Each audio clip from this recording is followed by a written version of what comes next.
Lovely songs there. Now it's time for us to talk about something that concerns a lot of people. This matter is a big deal for me and a lot of us. I'm not alone in this issue. It's a nutrition segment. Akosia Kunidi Adam, who is a state-registered nutritionist, has joined us on the show. And we're going to be talking about shrinking your belly. That thing, you know, when they say photo time, then people will do, then you are in a hurry for the photographer to finish. Any delay, people collapse. It's like, hurry up, why are you wasting time? Because I'm holding my tummy in. Well, listen, Akosia is going to show us how to use certain proteins to make sure that you, at a certain point, you're not going to have to hold your tummy in like that anymore. Akosia, good morning. Good morning. How are you? I'm fine, yourself? Fantastic. I'm great. Hi, Akosia. By the way, the stomach is going down, so now I'm interested in the protein. Yeah, to finish off the work. No, but to start with, how do you shrink your stomach? You brought it there, so there is a way to make it go back. There are healthier ways to shrink the tummy, like you asked. I know, because I'm thinking you are imagining the tracks people have in front of them. Some of them, they are beyond bellies. They have tracks in front of them, and they can literally even see when they bend. And that is where you say that there is fire on the mountain, there's a problem. There are obviously ways to make sure you are doing justice to that, or you are shrinking your belly, just like the topic goes. Yeah. But then we are not going to focus on, okay, make sure you eat healthy, eat this, eat that, but we are dealing with specifics. Yeah. Now we need to establish what contributed to you even having that in the first place. Okay, are you from a family where you are naturally blessed as far as body sizes are concerned? What is your body type? What's your body composition? What is your BMI to start even with? For every one of us, we have BMI. If you're a human being, you have a BMI, and you are either underweight, you are either normal, you are overweight, obese, or morbidly obese, where you are highly susceptible to a lot of health issues, including the topic we are discussing. So most of the people with this pot belly or this big belly, for whom this conversation is being had here, are normally overweight, obese, or morbidly obese. Where somebody is overweight, you have calculation for BMI. So there are ways to make sure you calculate your BMI. This has been simplified. Now, you measure your weight in centimeters. So people go like, I'm 5'7", I'm 5'6". You convert that into centimeters. Okay. And then you convert it after centimeters into meters. So what we have on the board, this person is 152 centimeters. Converting it into meters will be 1.52 meters. Then you square it. So we have 1.2 times 1.2 just to get the meter square. And then you have 2.31.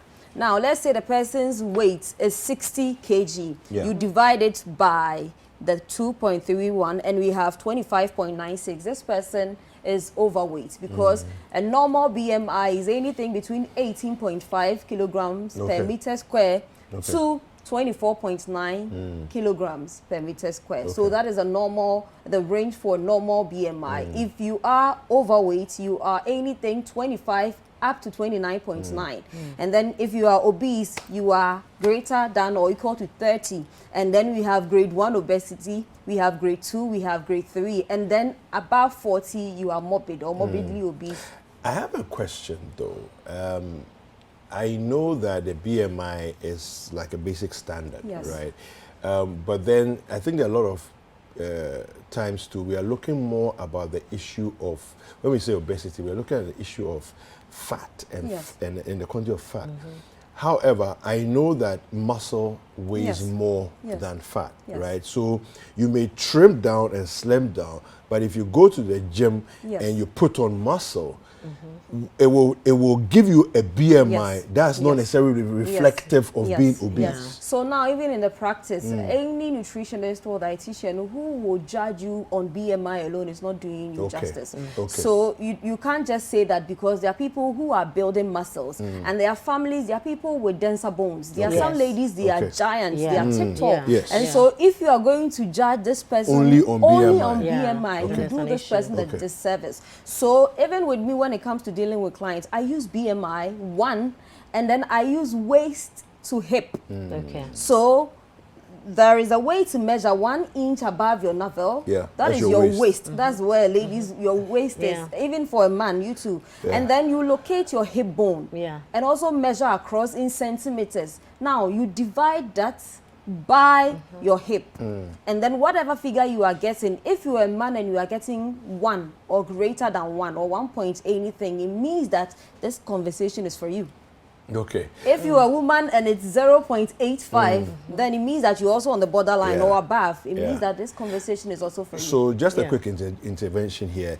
The waist over hip Yes. is supposed to be like ratios. Yeah. Right? That's Yeah. So waist to hip ratio. the top should not be heavy, should not Heavier. be bigger Bigger than the bottom. Yes, so Yes. if you have your hip being this and your waist Waist being being that, there. Yeah, there's that's a there's a problem. Yeah. problem. Okay, And great. clearly for some individuals, you need to also look out for it because, again, there are some families with the hourglass. body- exactly, There are others yeah. too with Pear the- shapes Yes, and the stuff other. like that, So yeah. a lot of factors. That's why I'm saying that you don't have to do somebody a disservice.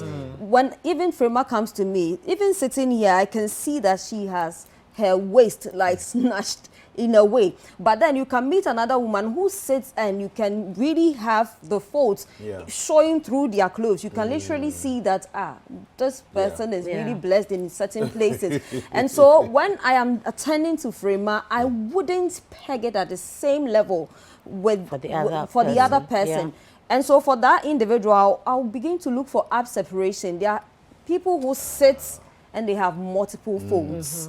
We all as women, as men, we sit and we have some little folds, Exactly. but there are some individuals, they sit and it's literally sitting on their thigh. So when you look for ab separation, you feel it and there's a way to even measure it. We have some clips we use and you can clearly see that there is visceral fat or the wrong fat is showing in a certain way.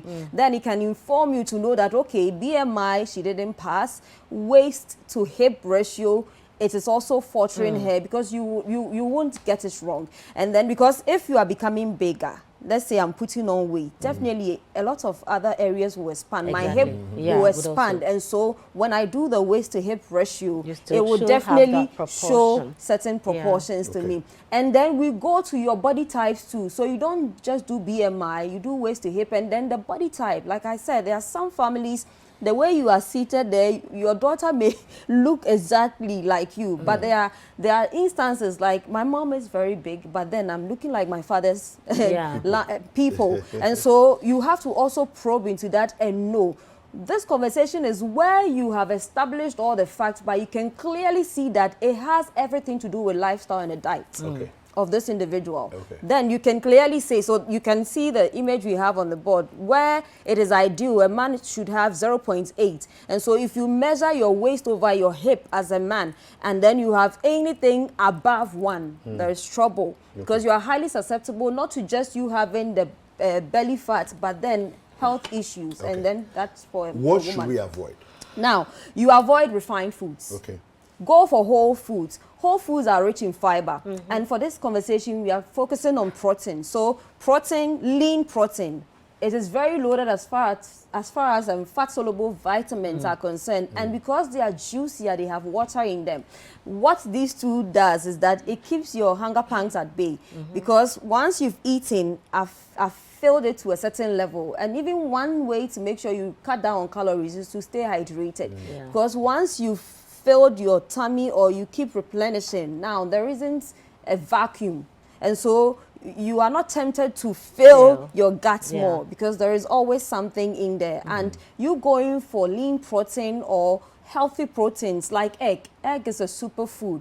You take one egg, sometimes you are hungry and you are running about and so you think, oh, I think it would do me some good. And we think it's just kosiani meko, but sometimes you take a little water and you you're feel full. okay because egg is a superfood. Egg is something you can have as a meal and it will do you that good because of the fact that it is loaded in fiber, it is rich in nutrients and so can help you make sure you are regulating your calories, but then it it is cementing or giving you a certain foundation to make sure you don't overeat. So that is basically that about the protein. Chia seeds, very good also. So there are people who do their morning smoothies. I'll recommend it for you both because you need to be here early in the morning, and sometimes I know how difficult it is. You are using a lot of energy, but then to wake up and say I'm eating banku and rice, it will be a lot on you. And so you blending the right nutrients, like you going for a green smoothie, making sure you have a bit of chia seed. Chia seed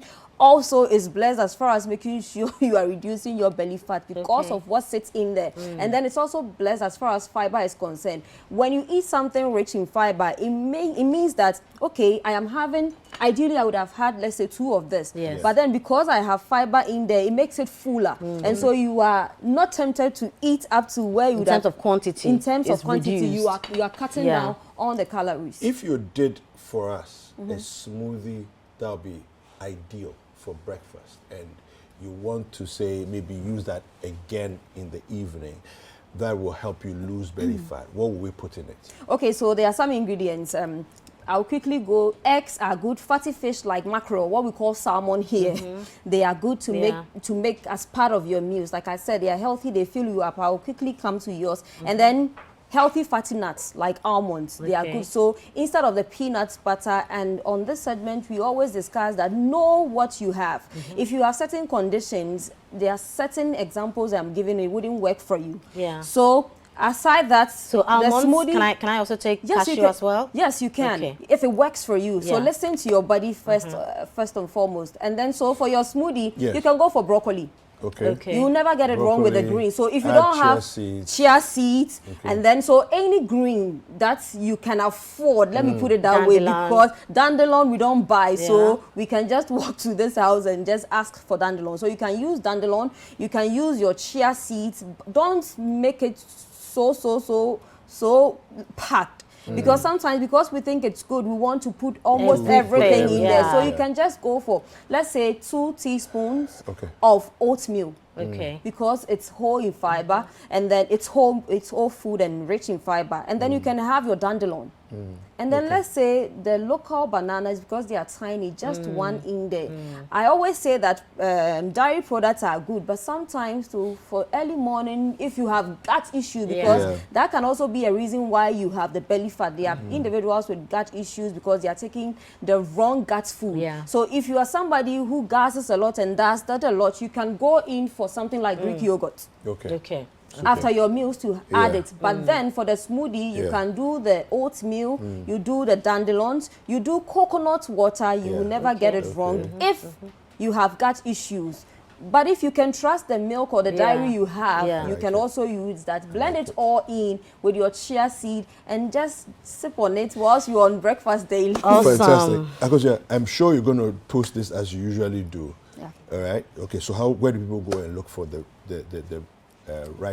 breakdown of so especially if you're a woman and you are in your menopausal age. Menopause due to estrogen and progesterone drop can also influence this thing, and so I'll post this and more on my handles on Instagram at the Nutritionist Akosia, Facebook, LinkedIn, Twitter, Nutritionist Akosia. My WhatsApp contact 0243 350206. Super.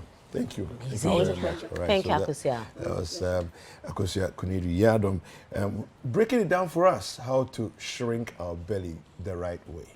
We'll be right back.